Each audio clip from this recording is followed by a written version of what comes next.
we're going to start with a report that comes from James Edwards of The Athletic. Came out on Friday that Luke Kennard has been, quote, made available in trade talks. What that reasoning is seems to still be up in the air, but Luke Kennard potentially on the move in the upcoming trade deadline.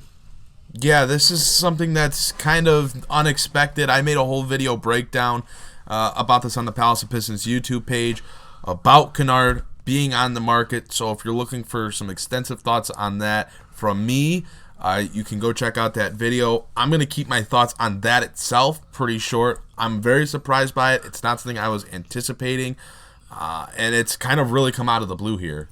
I don't think it was something anyone was anticipating. It is surprising. It is a little shocking. It's a little weird, but here we are. But you got to think there's one of a few things that could be resulting in this, right? Either Luke doesn't want to be here, or there's a personnel problem, or the front office is saying, hey, he doesn't maybe fit. Maybe there's a 2-guard they want to draft in June. Maybe they want to go in a different direction. So to me, those are the conceivable ideas, thought process, if you will, that explain why Luke may be made available in trades. But, I guess, do you guys feel that the Pistons should be entertaining a trade for Luke? I mean, we've talked about it before. We've had mixed reactions to it. I think we've all agreed that if the price was right, Luke was movable, but we've also gone through periods of time where Luke was labeled untouchable. So how do you guys feel about this, and what's the stance for Detroit of should they move him, and if so, at what price? Yeah, I think that Kennard has been, for me, steadfast in belief that he's part of the future going forward. He's part of the core moving forward. So the way I look at this, if the Pistons are trading Kennard, they have to be winning that trade. They have to be undeniably killing that trade, adding a big-time piece, whether it's, a top pick or, he's putting a package for a top player, something along those lines. I hold Kennard in very high esteem. I think he absolutely fits the timeline of this core as he just turned 23 years old. You can't always have a roster of guys that are 18, 19, 20, 21. You're going to have some older guys in there at some point. And Kennard is not old. Again, just turned 23.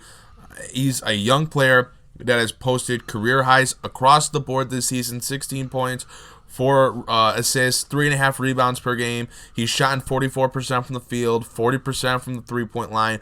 So he's efficient while he's taken on a bigger role this year, showcasing that he is more than just a shooter. He's a bona fide scorer who's grown immensely as a playmaker and distributor.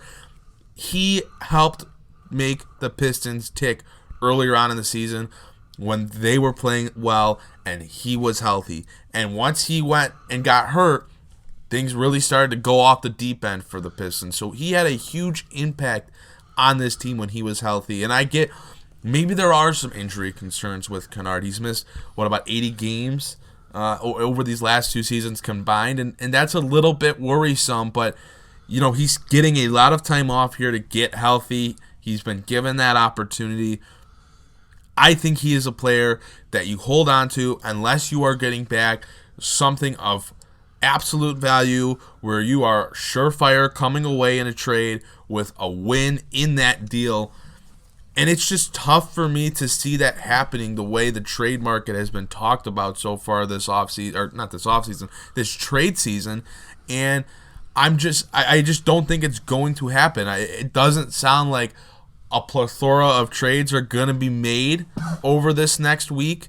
So I don't know how much I buy into the Pistons being able to come away fleecing a team in a Kennard trade.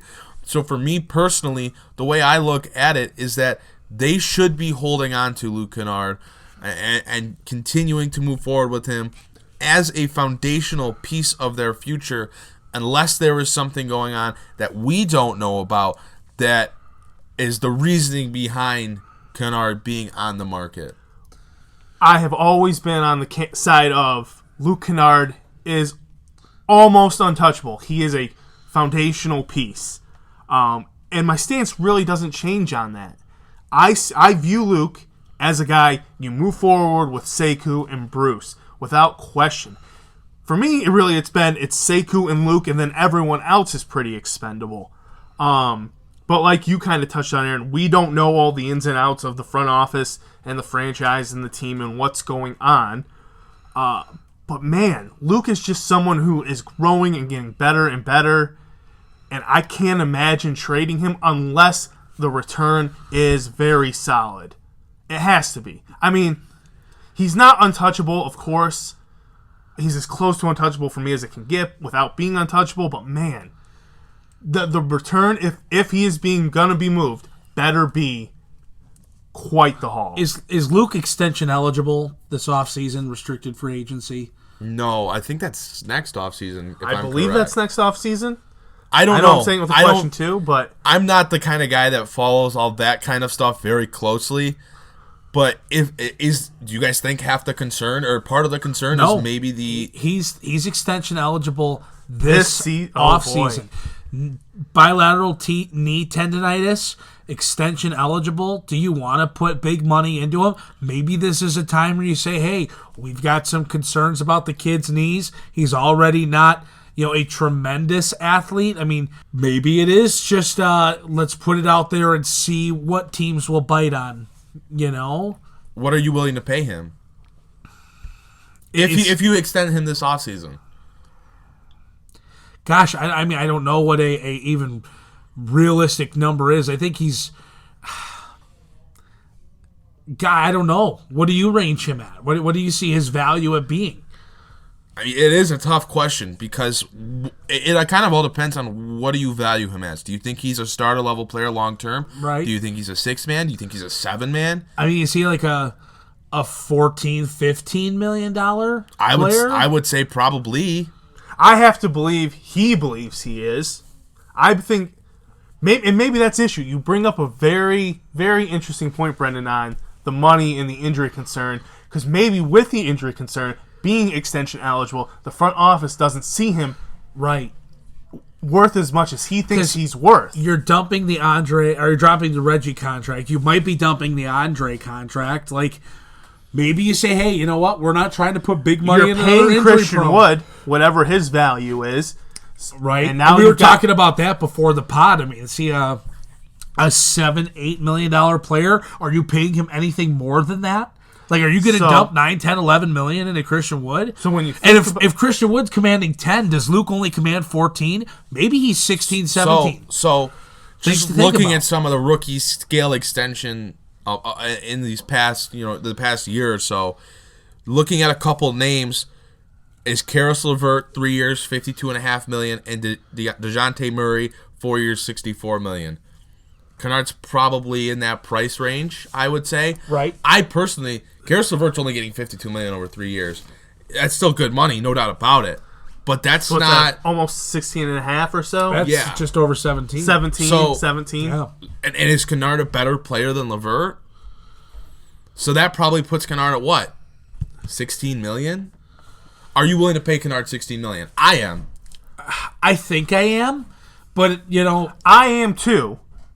But now with this whole trade talk, maybe the front office just isn't. And if you're the front office and you know what it's like to spend money on injury-prone guys, do you want to lock up another injury-prone guy? 3-4 years of injury-prone guard? Like, I'm saying. Are we sure that he's an injury-prone player? Maybe he's not. But knees are a tough thing to just get past. It's not like, you know what? He broke his wrist. He comes back. He's fine. Like, you just don't fix your knees. You know what I mean? Mm-hmm. It's not like a knee breaks, you recover, and you're good, and it was an accident. Like, this could be something that lingers for forever. Ever. Now, maybe it won't. Maybe it's nothing. He gets his, he able to recover. He gets his knee, cleaned out, scope, whatever he's got to do. He can take his cortisone shots, and he's fine. But it just, that's a concern. So Kennard and his agent come in the offseason and say, we want the Murray deal, 4 years, $64 million, or we're gonna play out the season and see what happens. What do you do? I'm giving him the money. you guys, it's well established. I think everyone who listens is well aware. Big Luke Kennard guy. Yep. I think he's worth the money. I think he's a very solid player. He's a great piece to have going forward. I'm giving him the money. But I'm almost positive my mindset is different than the front office's. Well, and that's fair. I think I'm in the same boat. If you get to that situation where, especially if you see Luke come back this season and play at an exceptional level, even if it's not crazy numbers, just like you can see physically he's able to perform at the level you need him to, yeah, you give him the money. But I mean, after the trade deadline, Casey said that's when he plans on having him back. I saw that. That's what was put out there. So maybe this is maybe you just kind of, you dangle like the low-hanging fruit. You go out and you see, hey, what will somebody just pay for him? What will somebody pay for him? And if it's not worth it, you don't got to move him. But, as Stan Van said, I think at one point, you answer every phone call. You take all the phone calls. Hey, Mike Benajay for LeBron James. Yeah. That was the Stan Van Gundy trade idea. So you have that phone call. Yeah. He's getting that money if I'm the Detroit Pistons front office, and that's the situation I'm presented with in the offseason.